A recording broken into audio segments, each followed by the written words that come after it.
শুধুমাত্র নবীজির প্রতি দরুদ প্রেরণ করার আমলটাই জিকির হিসাবে সবচেয়ে বেশি করেন।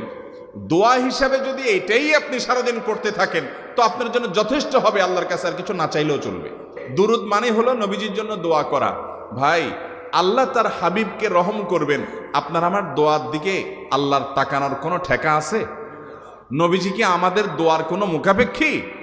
কিন্তু আমরা তার জন্য দোয়া করলে ওই চান্সে আল্লাহ তাআলা আমাদের প্রতি অনুগ্রহ করবেন। একবার না, আপনি নবীজির প্রতি একবার রহমতের দোয়া করবেন, একবার দুরূদ পাঠ করবেন।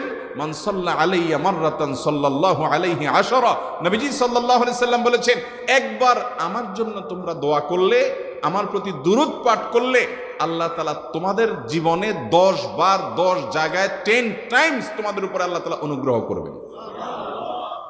আপনি টেরও পাবেন না কত জায়গায় আল্লাহ অনুগ্রহ করেছেন, আল্লাহ বাঁচাই দিয়েছেন, একটুর জন্য শেষ হয়ে যান নাই। ওই যে দুরূদ পড়ছেন।